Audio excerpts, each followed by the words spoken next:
저는 올해 초등학교에 입학한 딸을 키우고 있는 엄마예요. 새삼 딸아이를 키우다 보면 문득 제가 어렸을 때의 기억이 떠오르곤 하는데요. 얼마 전 저희 친정엄마의 기일이었던 탓인지 오늘은 아이를 등교시키는데 친정엄마 생각이 많이 나더라고요. 그래서 용기를 내어 친정엄마에 대한 저희 이야기를 들려드릴까 합니다. 미리부터 말씀을 드리자면 엄마와 저는 혈연 관계가 아니에요. 그렇다고 가족도 아닌 그저 정으로 묶인 관계도 아니고요. 저와 친정엄마는 피는 한 방울도 섞이지 않았지만 법적으로 엄마와 딸의 관계예요. 다시 말해 엄마는 아빠의 재혼으로 저희 엄마가 되신 새엄마예요. 제가 엄마를 처음 보게 되었을 때는 딱 저희 딸과 같은 나이였어요. 이미 웬만한 건 다 아는 그런 나이였죠. 그래서 저는 솔직히 엄마가 새엄마라 무서웠어요. 제가 그동안 읽었던 콩쥐 팥쥐나 신데렐라 속 새엄마의 이미지가 너무나도 강했거든요. 그래서 엄마가 저에게 상냥한 미소를 보내고 또 저에게 갖고 싶은 것이 있냐고 물어봤을 때도 저는 믿지 않았어요. 분명 아빠가 없을 때면 저를 구박하고 괴롭힐 거라고 생각했으니까요. 참 바보 같았죠. 하지만 이런 바보 같은 생각도 시간이 지나자 변하게 되었어요. 아빠와 결혼식을 올리고 정식적으로 저희 엄마가 된 새엄마는 동화 속 새엄마와는 다르게 제가 느껴보지 못한 엄마의 정을 원없이 느끼게 해주셨거든요. 저는 불행한 아이였어요. 저를 낳아준 친엄마가 불행했거든요. 지금 생각해보면 엄마는 우울증을 앓고 계셨던 것 같아요. 하지만 그땐 어느 누구도 엄마가 정신적으로 아프다고 생각하지 못했고 심지어 자기 자신도 자신의 병과 상태를 몰랐기에 엄마는 늘 저에게 저를 낳아 불행하다고 말했어요. 그걸 보다 못한 아빠는 그렇게 불행하면 놓아주겠다고 엄마에게 이혼을 하자고 하셨고 엄마는 위자료라도 많이 주지 않으면 버림받았다는 생각이 든다며 자신이 원해서 하는 이혼임에도 불구하고 아빠에게 거액의 위자료를 달라고 하셨대요. 그리고 이건 나중에 알았는데 엄마가 요구한 위자료가 꽤 큰 액수였다더군요. 아빠는 고민 끝에 살던 집을 정리하고 그 돈으로 엄마에게 위자료를 주셨다더라고요. 그리고 집이 없어진 아빠는 한동안 저를 시골 할머니 집에 맡겼고 당신은 작은 원룸에 월세 생활을 하셨어요. 당연히 할머니는 친엄마를 미워하고 원망했어요. 그리고 제가 점점 친엄마를 닮아간다며 그 미움을 저에게 고스란히 쏟으셨고요. 그렇게 구박덩이로 살던 어느 날 초등학교 입학을 앞두고 있을 무렵이었는데 아빠가 지금의 저의 엄마를 데리고 저를 데리러 오셨어요. 네가 정이구나. 예쁘게 생겼네. 아줌마 이름은 고희숙이야. 만나서 반가워. 저에게 반갑다며 상냥한 미소를 보여줬던 엄마. 하지만 그때까지 누군가에게 제대로 사랑을 받아보지 못한 저는 엄마의 그 미소도 거짓이라고 생각했어요. 하지만 엄마는 시간이 아무리 지나도 한결같은 사람이었습니다. 저를 처음 만났을 때처럼 언제나 저에게 환한 미소를 지어주는 사람이었어요. 그래서 저의 사정을 잘 모르는 사람들은 당연히 저를 끔찍이도 사랑하는 친엄마라고 생각했어요. 친구들은 니네 엄마는 평상시에도 너한테 화 안 내지? 어떻게 니네 엄마는 맨날 그렇게 너한테 잘해주시냐? 완전 부러워. 우리 엄마는 새엄마처럼 맨날 나한테 화만 내는데. 라며 저를 부러워하기까지 했었죠. 저에게 유아 시절이 불행이었다면 초등 시절은 더할 나위 없는 행복이었어요. 그래서 저는 이런 시간이 앞으로도 당연히 계속될 거라 믿었는데 사람의 일은 아무도 장담할 수 없다고 하더니 저희 집에도 뜻하지 않은 위기가 찾아왔어요. 위기의 시작은 아빠의 사업이었죠. 당시 아빠는 중소기업 회사에 다니고 계셨는데요. 하는 일이 점점 당신의 적성에 맞지 않는다며 사표를 내셨어요. 그 길로 사업을 하신다고 뜻이 맞는 누군가와 여기저기 사업에 필요한 돈을 구하러 다녔어요. 하지만 자금을 구하는 도중 제대로 투자 사기를 당하는 통에 아빠는 사업을 시작조차 하지 못했고 그야말로 빚더미에 앉게 되셨거든요. 어쩔 수 없이 도망자 신세가 되었어요. 엄마는 아빠와 결혼을 하고 다니던 직장을 그만뒀었어요. 초등학교에 제가 입학을 하니 저를 챙기고 싶다는 것이 엄마의 사직 이유였죠. 저는 그걸 나중에야 알게 되었어요. 게다가 저를 위해 아이도 포기하고 오로지 자식은 저만 있다고 생각하며 사셨다는데 그만큼 엄마는 저의 진짜 엄마가 되기 위해 많은 노력을 하셨던 것 같아요. 정말 감사하지 않을 수가 없는 일이죠. 이런 엄마를 아빠는 행복하게 해줘야 했는데 슬프게도 아빠의 도망 생활은 길어졌어요. 엄마는 생활을 위해 그리고 아빠의 빚 때문에 다시 일을 하셨고요. 경력이 단절된 기혼자의 신분이라 엄마는 어쩔 수 없이 일명 요크루트 아줌마가 되어 무거운 가방을 어깨에 짊어매고 어깨가 빠지도록 또 무릎이 상하도록 이 골목 저 골목을 다니며 요크루트를 팔았어요. 그리고 시시때때로 찾아오는 빚쟁이에게 시달려야 하는 것은 물론이고 집에 있을 때도 집안에 사람이 있다는 것을 들키지 않으려 밤이고 낮이고 엄마는 어린 저와 불도 켜지 못하고 목소리도 제대로 내지 못하며 몇 날 며칠을 없는 듯 살아야 했어요. 참 힘든 시간이었죠. 엄마도 저도 불안하고 무서운 날들이었어요. 그렇게 2년 뒤 도망자 신세로 겨우겨우 입에 풀칠만 하던 아빠는 엄마에게 더는 무리일 것 같다며 당신은 이제 산에 들어가 살고 싶다고 이혼을 하자고 하셨어요. 그때가 제가 중학교 2학년이었을 때였는데 저는 아빠의 말을 몰래 엿듣고 사춘기 마음에 화가 많이 났던 기억이 나네요. 이게 다 누구 때문인데 자기는 이제 산에 들어가 자유롭게 살고 싶으니 그동안 아빠 때문에 힘들게 산 엄마와는 이혼을 하겠다. 제가 어릴 때 저를 두고 위자료를 운운하며 떠난 친엄마와 지금 가족을 버리겠다는 무책임한 아빠가 똑같이 나쁘다고 생각했어요. 결국 똑같은 사람들끼리 결혼한 거죠. 그리고 현실적인 고민을 할 수밖에 없었는데요. 아빠가 이혼을 하게 되면 피 한 방울 섞이지 않은 난 엄마와 헤어질 수밖에 없겠구나 하는 생각이 저를 깊은 절망 속에 빠뜨렸어요. 사실 혈육관계인 아빠하고는 별다른 정이 없었거든요. 아빠는 항상 바빴고 입에 피곤하다 힘들다 라는 말을 달고 사셨어요.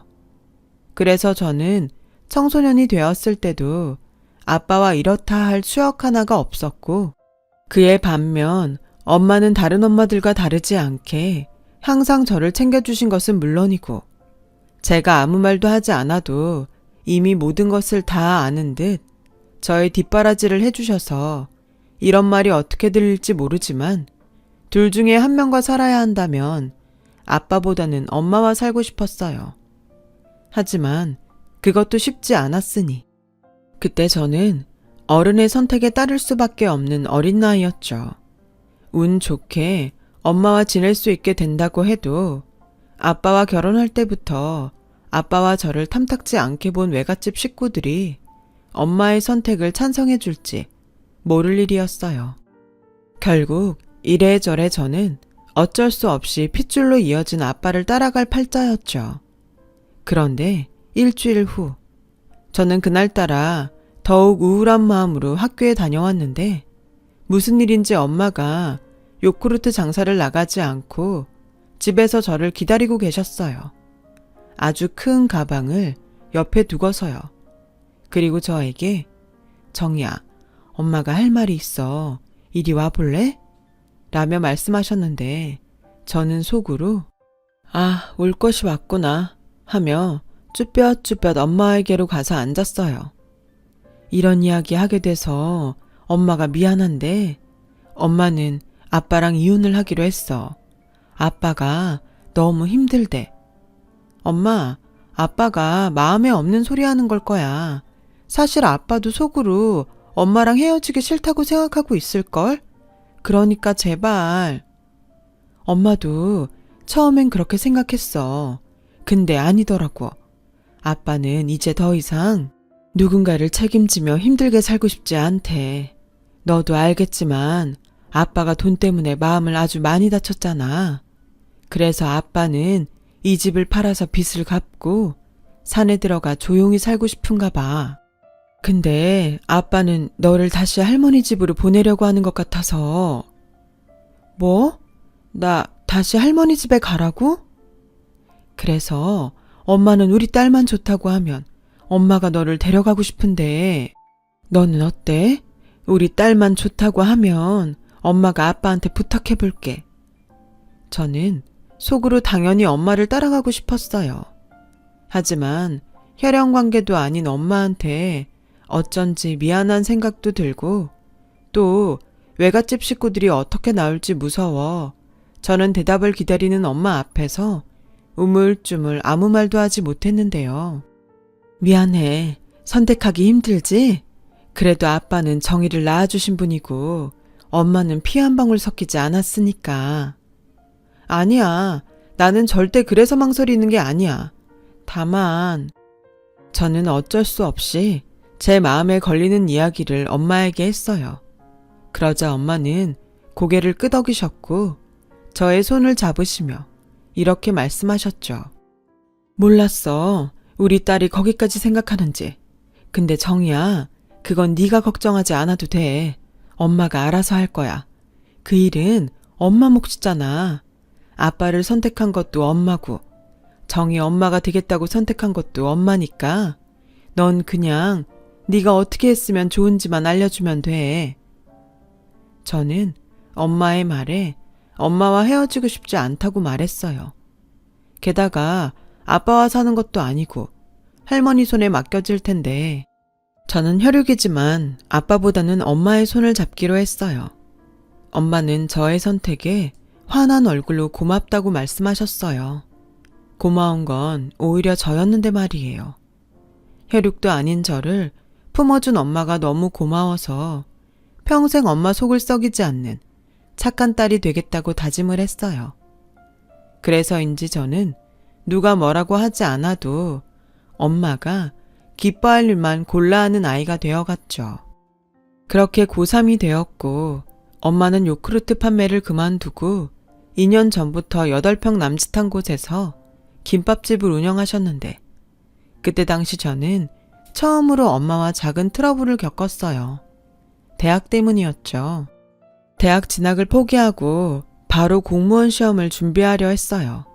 하지만 엄마는 대출을 받건 당신이 부업을 하건 저를 꼭 대학에 보내고 싶어 하셨고 몇 달간 이견을 좁히지 못하다가 자식 이기는 부모 없다고 엄마가 뜻을 꺾으셨어요. 그래도 요즘 세상에 대학은 나와야 하는데 엄마, 내가 서울대 갈 것도 아니고 그냥 그런 대학에 가서 4년 동안 대학 등록금 내고 시간 죽이느니 그냥 바로 공시 준비하는 게 나아. 어차피 나는 대학에 가건 안 가건 공시 준비할 건데 돈도 아깝고 시간도 아까워. 아휴, 엄마는 꼭 공무원 아니어도 좋은데. 내가 좋아서 그래. 요즘 공무원이 대기업 다니는 거랑 똑같다니까. 그래, 알겠어. 대신에 너무 공부만 하지 말고 이제 20살인데 하고 싶은 거 있으면 뭐든지 해. 돈 생각하지 말고. 엄마 김밥집 요즘 장사 잘 된다. 오죽할까. 새벽부터 그 정성으로 만드는데 우리 엄마 김밥 팔아서 떼부자 되겠더라고. 농담 아니고 진짜다. 엄마 이렇게 벌다가는 정말 금방 부자 되겠어. 사실 엄마의 말은 모두 진실은 아니었어요. 이제 제법 입소문이 나서 장사가 잘 돼가는 것은 정말이었지만 모녀가 살면서 어쩔 수 없이 생겨난 빚들 때문에 생활은 크게 달라지지 않았거든요. 하지만 저는 엄마와 매일 웃으며 지냈어요. 그 정도 빚은 저와 엄마의 힘으로 충분히 해결할 수 있고 앞으로 지금보다 더 행복할 날이 분명 기다리고 있다고 믿었죠. 저는 그렇게 공시생이 되었어요. 처음 본 공무원 시험은 경험이 없던 탓인지 아니면 문제 동향을 잘못 파악한 것인지 꽤 어려웠지만 계속 공부를 하다 보니 어느 정도 감을 잡을 수 있었던 저는 공시생 2년 만에 당당하게 9급 공무원 시험에 합격하게 되었어요. 그때까지도 엄마는 제가 자기 때문에 대학도 포기하고 돈을 벌기 위해 공무원이 되겠다 하는 줄 알고 기뻐도 크게 기뻐하지 못하셨는데 저는 그런 엄마의 마음을 충분히 알기에 제 결정이 결코 틀리지 않았음을 엄마에게 증명하고 싶었어요. 사실 그때까지도 저는 제가 대학에 가지 않은 것이 그리 큰일이라고 생각하지 않았고 오히려 대학을 가지 않고 그 시간에 공시를 준비한 제가 합리적이고 현명했다고 생각했었거든요. 얼마 지나지 않아 대학을 가지 않는 것을 후회하게 되었어요. 그 일의 시작은 저의 첫 연애 때 일이었어요. 노량진 학원에서 공시 준비를 하던 저는 당시 대학을 졸업하고 저와 똑같이 공시 준비를 하던 남자와 누가 먼저랄 것도 없이 자연스럽게 만남을 시작하게 되었고 같은 처지에 같은 공부를 하다 보니 누구보다 서로를 많이 의지하며 사랑이란 감정을 키워나가게 되었어요. 그리고 저는 2년 만에 공시에 붙었는데 남자친구는 저를 만났을 때도 삼수생이었거든요. 뭐가 문제인지 공부는 열심히 하는 것 같은데 계속 시험에 미끄러지기만 했어요. 저는 붙고 남자친구는 떨어지고 그래서인지 남자친구는 저를 만나도 공시에 대한 의욕이 사라졌는지 자꾸만 이런 말을 밥 먹듯 꺼냈죠. 그냥 취직이나 할까? 오빠가 하고 싶은 일이 뭔지를 생각하면 되지 않을까? 오빠는 왜 공무원이 되고 싶은데? 왜가 어딨어. 그냥 철밥통이고. 너도 알잖아. 우리 부모님 모두 공무원인 거. 우리 집에서는 내가 당연히 공무원이 돼야 한다고 생각하셔. 그래서 무조건 시험에 붙어야 하는데 왜 나만 안 되냐? 우선 마음을 편하게 가져. 오빠는 공부를 오래 했으니까 분명 다음 시험에서는 붙을 거야. 나도 옆에서 많이 도울게. 고마워. 네가 아니라 오빠가 붙었어야 했는데. 그래야 네 앞에서 폼도 나고 제대로 프로포즈도 하고. 뭐? 우리 나이가 몇인데 벌써. 난 우리가 처음 사귀기로 한 날부터 시험에 붙으면 꼭 너랑 결혼하겠다고 생각했어. 결혼할 것 같은 예감이 팍 들었다고나 할까? 벌써 집에도 네 얘기 다 해놨다니까. 저는 남자친구의 말에 조금 당황했어요. 그때 제 나이가 22살이었거든요. 근데 곰곰이 생각해보면 남자친구는 그때 29살이었기에 저와는 다르게 결혼 생각을 했던 것 같아요. 남친은 시험에 계속 미끄러지다 6번째 만에 공시에 합격했고 이미 사회인으로서 자리를 잡은 저는 남자친구가 공무원으로 2년 정도 근무할 무렵 결혼을 본격적으로 생각하게 되었어요. 양가 결혼 허락을 받고 다른 사람들이 그렇듯 저희도 비슷하게 결혼 준비를 하고 있을 무렵 순서가 약간 바뀌긴 했지만 결혼식 날을 잡고 뒤이어 상견례를 하게 되었어요. 저희 엄마는 처음 사돈될 사람들을 본다고 어찌나 긴장했는지 그날 엄마는 저 모르게 청심환을 2개나 드셨죠. 약속 시간보다 일찍 도착했음에도 남자친구와 부모님 그리고 여동생까지 모두 그보다 빨리 도착해 있어서 저희 엄마는 더욱 민망해 하셨어요. 어서 오세요. 이제야 정희 어머님을 만나 뵙게 됐네요. 제가 빨리 오려고 서둘렀는데 먼저 오셨네요. 기다리게 해서 죄송해요. 아니에요. 저희가 좀 빨랐어요. 너도 엄마 모시고 오느라 수고했다. 네, 그동안 잘 지내셨죠? 그럼 결혼 준비는 니네들이 다 하는데 우린 뭐 친척들한테 말만 할 뿐이지. 솔직히 여기까진 정말 분위기가 좋았어요. 결혼 준비도 수월하게 진행되고 있었고요. 그런데 전혀 예상하지 못한 전개가 시작되었어요. 아시는지 모르겠는데 저희 바깥 양반이랑 저도 공무원이에요. 네, 들어서 압니다. 정말 대단하세요. 뭘 대단까지. 하긴 며느리까지 공무원이라고 하니까 사람들이 좀 부러워하긴 하더라고요. 우리 딸도 내년부터는 공시 준비하는데 우리 딸까지 공무원이 되면 그냥 공무원 집안인 거죠. 네, 사돈처녀 꼭 공무원 붙었으면 좋겠네요. 근데 저기에 제가 다른 건 다 괜찮은데 한 가지만 좀 양해의 말을 구해도 될까요? 예비 시어머니의 말에 식당 안은 순식간에 어색한 공기가 흘렀어요. 그리고 조금 망설이는 듯 예비 시어머니가 시간을 끌자 예비 시아버지는 더는 못 기다리겠다는 듯 먼저 말을 시작하셨어요. 죄송한 말이지만 안사동에서 정희 친엄마가 아니라는 것을 압니다. 물론 그걸 문제 삼을 생각은 전혀 없어요. 하지만 결혼식은 보는 눈이 많은 곳이라 정희 친부모님을 혼주로 모셨으면 합니다. 충격이었어요. 살면서 단 한 번도 생각하지 않은 일이었거든요. 아마 저희 엄마도 전혀 예상하지 못했을 말이었을 거고요. 저희 모녀는 당황했죠.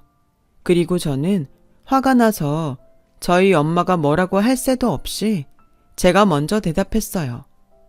오빠한테 어떻게 얘기를 들으셨는지 모르겠는데 저한테 엄마는 딱 한 분이세요. 이런 말 아무리 죄송하다고 하셔도 불쾌합니다. 어머, 너 말을 어쩜 그렇게 무섭게 하니? 우리가 죄송하다고 말했잖아. 근데 결혼식이 말이 나오기 좋은 자리인 걸 어떡해. 게다가 공무원 바닥 좁다. 공무원들이 얼마나 고지식한 사람들인데. 이게 지금은 기분 나빠도 따지고 보면 너를 위해서도 좋아. 그냥 그날만 눈 딱 감고 모시는 거잖아. 뭐 겸사겸사 친부모 근황도 알면 좋지 뭐. 아무리 네가 지금 옆에 계신 엄마만 가족이라고 생각해도 천륜이 괜히 천륜이니? 다 만나게 되어 있어. 맞아요, 새언니. 솔직히 나는 깜짝 놀랐잖아요. 보통 이혼을 하면 친아빠를 따라갈 텐데 어쩜 언니는 새엄마를 따라갔어요? 아무리 생각해도 나는 이해가 안 가. 그쪽한테 이해받을 일 없거든요? 어머, 너 지금 우리 딸한테 그쪽이라고 했니? 아무리 고등학교까지밖에 못 나왔어도 너 너무 막 나간다? 얘, 솔직히 우리끼리니까 까놓고 우리가 너 많이 봐주는 거야? 네가 지금 우리한테 내세울 게 있니? 고졸에 못 사는 개못딸. 우리가 너 하나만 보고 며느리로 들이는 거잖아. 저기, 저도 죄송한데요. 저도 제 딸한테 함부로 하니 가만히 있을 수는 없네요. 저희 딸 고졸 맞고 제가 계모인 것도 맞지만 저 딸 최선을 다해서 키웠어요. 누가 뭐라고 했나요? 저도 우리 애들 최선을 다해 키웠죠. 그러니까요. 각자 귀한 아이들인데 말을 조심해 주세요. 저희 아이가 상처받는 거 저는 싫습니다. 아, 여보. 내가 쉽지 않을 거라고 했죠. 그냥 가족들끼리 조그맣게 한다고 하고 다른 사람들은 오지 말라고 할까 봐요. 이 사람아, 이제 와서 어떻게 그래. 그리고 딸 결혼도 아니고 아들 결혼을 왜 쉬쉬하면서 하나. 별것도 아닌 것 가지고 참. 시부모님이 될 뻔한 그 사람들을 보고 이 결혼은 하지 않는 것이 맞다고 판단이 되었어요. 게다가 자기 부모님과 여동생이 무례한 말을 짓거리는데도 아무 말도 하지 않는 남자친구를 보며 아, 결혼 전에 이 집구석이 어떤 집구석인지 알 수 있어서 정말 다행이라고 생각이 들더라고요. 감추려고 노력하지만 바들바들 떨고 있는 엄마의 손을 붙들고 이렇게 말했어요. 별것도 아니라고요? 저희한테는 엄청 별거거든요. 그리고 무엇보다 저희를 대하는 그 무례한 태도에 저는 이 결혼 안 하는 게 맞는 것 같네요. 어머, 뭐? 너 지금 다 된 결혼을 엎겠다는 거야? 네, 엎으려고요. 제가 엎자고 했으니 결혼식 위약금도 제가 알아서 할게요. 대개 아드님보다 제가 연봉이 더 높거든요. 대졸이면 뭐예요? 저는 2번 만에 붙은 공시, 아드님은 6번이나 받잖아요. 그 머리도 참 알만하죠. 공무원 집안 됐어요. 엄마 나가자. 어머 여보, 쟤 지금 뭐라는 거예요? 나 너무 충격받아서 혈압 오르려고 그러네.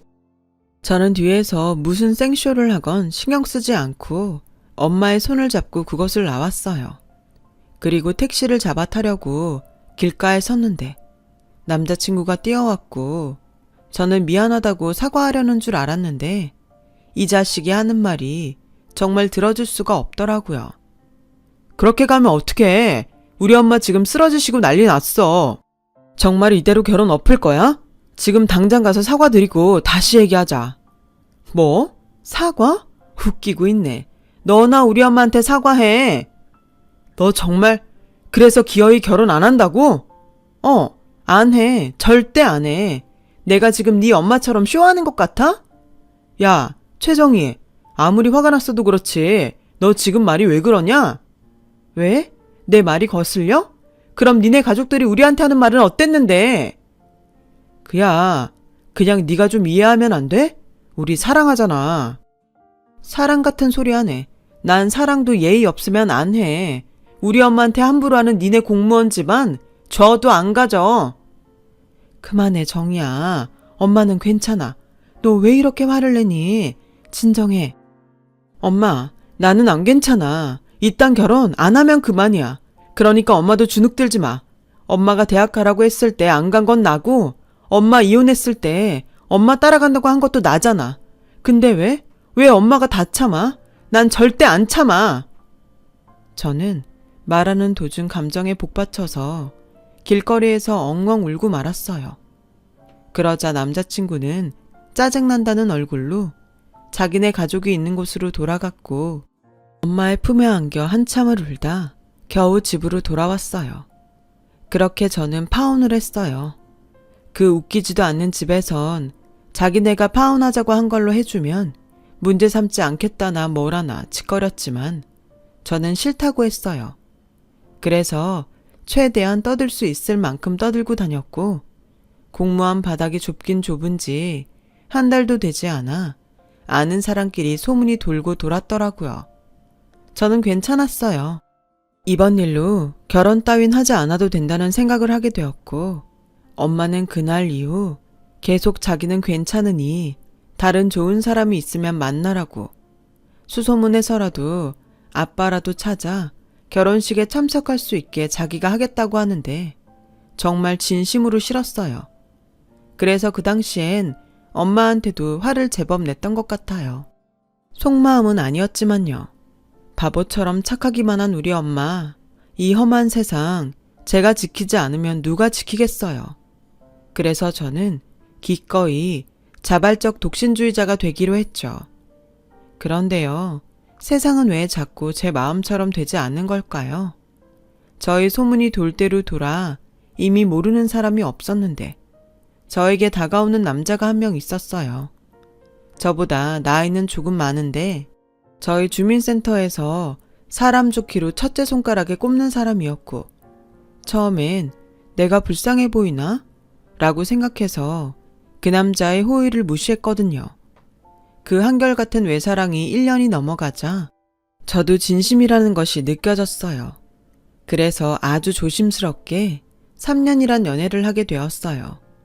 저는 제법 나이를 먹었고 제가 연애를 한다는 사실을 안 엄마는 크게 기뻐하며 이번에야말로 꼭 결혼했으면 좋겠다고 하셨는데 얼마 안 있어 이 남자가 저에게 결혼 이야기를 꺼냈어요.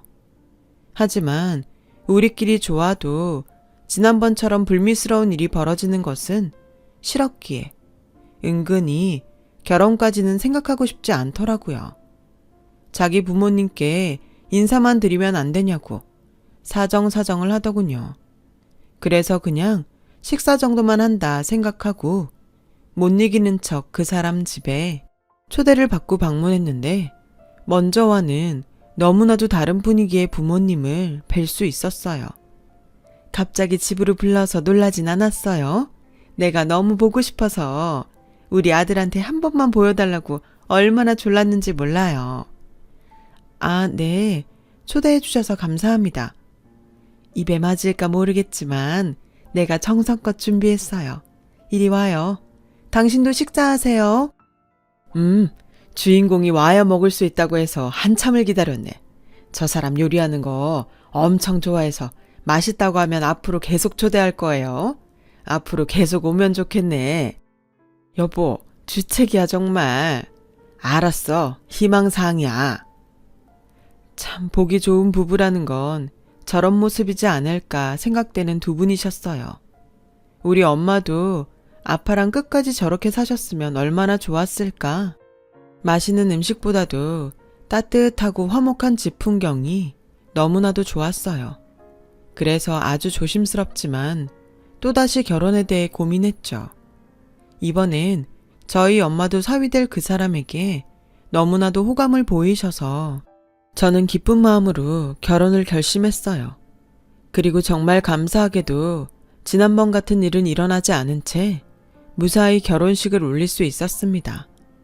시댁의 허락 아래 남편이 저희 엄마에게 함께 살자고 제안하면서 저희 엄마를 모시고 신혼생활을 시작할 수 있었어요.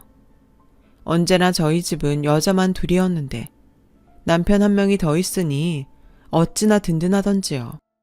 게다가 남편은 제가 질투가 날 정도로 저희 엄마를 마치 자기 여자친구처럼 다정하게 대했고 주말에 제가 비상근무라도 서는 날이면 저희 남편은 엄마를 데리고 바다도 가고 산도 가고 영화도 보며 그렇게 잘 하더라고요. 요즘 아주 우리 엄마랑 연애를 하나? 이번 주에도 어디 맛집 간다며? 자기 당직이잖아. 나 빼고 둘이만 재밌으니 좋겠어. 미안한데 재밌어. 자기는 솔직히 뭘 해줘도 반응이 없잖아. 근데 장모님은 너무 좋아하셔. 막 뿌듯해. 저는 질투가 나서 입을 삐죽삐죽 하긴 했지만 사이좋게 잘 지내는 남편과 엄마를 보는 것이 참 좋았어요. 그리고 당신 아들이 저희 엄마에게 잘하는 것을 기쁘게 봐주는 시부모님에게도 그저 감사한 마음뿐이라 잘 표현하지 못하는 저라도 시부모님에게 잘하게 되더라고요. 그렇게 1년 정도 저는 인생 중 가장 행복한 시간을 보냈어요. 그리고 앞으로도 이런 행복이 이어질 거라고 믿었는데 불행은 이번에도 예고 없이 저를 찾아왔어요. 뭐라고요? 저희 엄마가 백혈병이라고요? 말도 안 돼. 백혈병은 아이들만 걸리는 거 아니에요? 제대로 검사된 거 맞아요? 저는 뜻밖의 일에 놀라 현실을 부정했어요. 무지했던 저는 TV에서만 백혈병 환자를 봤었고 모두 어린 아이들이었기에 더욱 그 사실을 믿을 수가 없었는데요. 특히 만성 백혈병은 아이들보다 어른들이 더 많이 걸린다고 하더라고요. 최근 들어 엄마는 무슨 이유인지 자꾸 살이 빠지고 어지럽다며 도통 움직이지 못하셨어요. 그런데도 몸 이곳저곳에 멍이 드니 불안했죠. 괜찮다는 엄마를 설득해서 병원 검사를 받았는데 저는 하늘이 무너지는 결과를 듣게 된 거였어요. 선생님, 저희 엄마 사실 수 있죠? 백혈병이면 골수 이식 같은 거 할 수 있잖아요. 제 골수로 저희 엄마 치료해 주시면 안 돼요? 저 얼마든지 줄 수 있는데. 그게 뭐든 가능성 높은 치료를 할 텐데 부작용이 있을 수 있어요. 사실 부작용이 더 치명적이라 최선을 다해서 가장 좋은 방법을 찾을 테니까 진정해요. 저는 저희 엄마에게 뭐라고 말을 해야 할지 막막했어요. 남편 역시 충격이 커서 아무 말도 하지 못했고 저희 엄마는 우리 부부의 표정을 보고 애써 웃으며 이렇게 말씀하셨죠. 왜? 엄마 죽을 병 걸렸대? 표정들이 왜 그렇게 무서워? 엄마, 무슨 말을 그렇게 해? 누가 엄마 죽는데? 내가 그렇게 들 것 같아? 우리 딸 화 많이 난 거 보니 많이 놀랐네. 그래, 엄마 절대 안 죽어. 그러니까 걱정하지 말고 편하게 말해. 의사 선생님이 뭘 하시는데? 저는 차마 엄마의 얼굴을 보고 엄마의 병을 말할 수 없었어요. 그래서 화장실에 가겠다고 말하고 그 길로 병원을 나왔고 어딘지도 모르는 곳에서 한참을 울었는데요. 남편에게서 연락이 왔어요. 자기가 차분하게 잘 설명해 드렸다면서요. 미안해. 자기도 말하지 못했는데 내가 말해서. 근데 자기한테 그 말을 하게 하는 건 너무 가슴 아픈 일일 것 같았어. 장모님도 자기한테 듣는 것보다는 이게 나은 것 같아서. 설명 안 해도 돼. 고마워. 아마 나는 끝까지 말 못했을 거야. 엄마는 많이 놀라셨지? 놀라셨지. 근데 아까 봤잖아. 씩씩하게 이겨내신대. 어떤 치료도 잘 견디고 받으실 거라고. 맛있는 거 사오라고 해서 지금 막 나왔어. 자기는 어디야? 고맙게도 남편은 제가 하지 못하는 것을 기꺼이 해줬어요. 그리고 점차 저도 엄마도 병에 익숙해지고 곧 완치되겠다는 강한 의지를 보이며 치료에 전념했는데 엄마의 체력은 얼마 지나지 않아서 급격히 버티지 못하시게 되셨어요.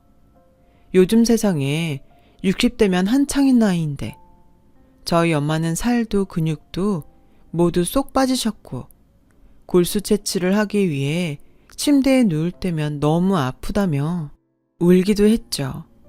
당연히 당사자인 엄마가 가장 힘들겠지만 그 모습을 보는 저는 정말이지 너무 힘들어 차라리 젊은 내가 아프면 좋겠다는 생각이 들었었죠. 저희 엄마는 2년의 투병 끝에 따뜻한 봄 햇살이 내리쬐는 4월 어느 날 모처럼 기분이 좋다고 말씀하시더니 저의 손을 꼭 잡고 저와 영원한 이별을 고하셨어요. 고맙고 미안하다는 말을 남기시고요. 어쩌면 이런 날이 올지도 모른다고 생각해 마음의 준비를 한다고 했는데 사랑하는 가족을 보낸다는 건 아무리 준비를 해도 소용이 없다는 것을 저는 그때 알았어요. 그리고 울고 기절하기를 반복하며 힘든 저를 대신해 남편은 엄마의 빈소를 차렸어요. 정말 오랜만에 보게 된 엄마의 가족. 그러니까 외갓집 식구들을 보게 되었는데 저는 전혀 몰랐던 사실을 듣게 되었어요. 아휴, 그렇게 독하게 굴더니 뭘 이렇게 허망하게 갔어. 지보다 나이 많은 오빠도 아직 정정한데. 너 그거 아니? 네 엄마가 네 아빠랑 결혼했을 때 네 엄마는 정말 네 걱정만 했어. 너만 지 손으로 키울 수 있으면 지 남편 빚도 다 떠안을 수 있다고 하더라. 그때 우리 부모님이 끝까지 너를 손녀로 받아줄 수 없다고 했거든. 그랬더니 엄마 그럼 영 끊고 살자고 딱 그 말만 하고 가더라. 그래도 살면서 힘든 날엔 부모 생각, 집 생각 났을 텐데 네 엄마 한 번을 안 찾아왔어. 오히려 네 아빠라는 사람이 찾아와서 너 데려간다고 했었지. 근데 네 엄마 절대 너 안 준다고 버티더라. 그게 정말 마지막이었지. 아, 그때 네가 고3인가 그랬다.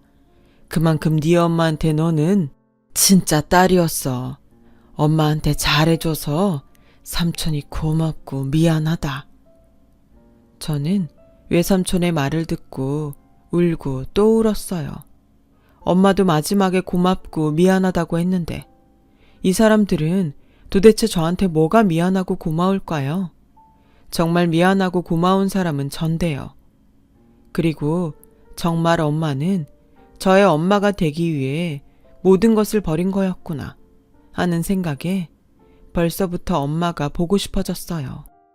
지금도 핸드폰 속에 저장된 엄마 번호로 전화를 걸면 딸 하고 받을 것만 같은데 저는 정말 앞으로 어떻게 지내야 할까 어린 아이처럼 앞이 보이지 않는 기분이었어요.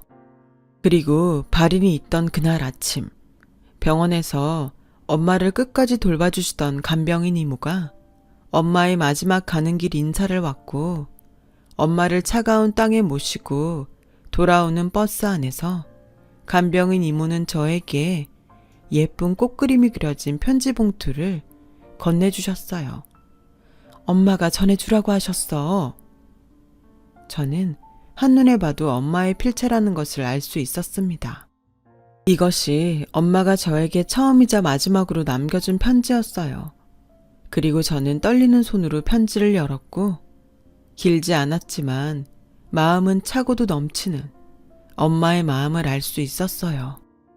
우리 딸 정이야, 네가 이 편지를 읽고 있을 때면 아마 나는 더 이상 네 옆에 있을 수 없게 된 거겠지? 지금은 실감이 나지 않는데 이 이야기를 하지 않으면 그날이 왔을 때 엄마가 후회할 것 같아 몇 자 남겨본다. 정이야, 엄마는 너의 엄마로 살 수 있어서 정말 행복했어. 다음 생이 있다면 그때도 네 엄마가 되고 싶은 만큼 엄마는 진짜 행복했다. 그러니 우리 딸 많이 울지 말고 많이 화내지 말고 엄마한테 미안하다는 생각 눈꼽만큼도 하지 말고 서서방이랑 세상에서 가장 행복하게 살아. 토끼 같은 아이도 많이 낳고 엄마는 잠시 여행을 가는 거야. 그동안 네 걱정 때문에 발길이 떨어지지 않았는데 벼르고 벼르다 이제 떠나는 거야. 그러니 엄마 생각날 때는 울지 말고 웃어줘.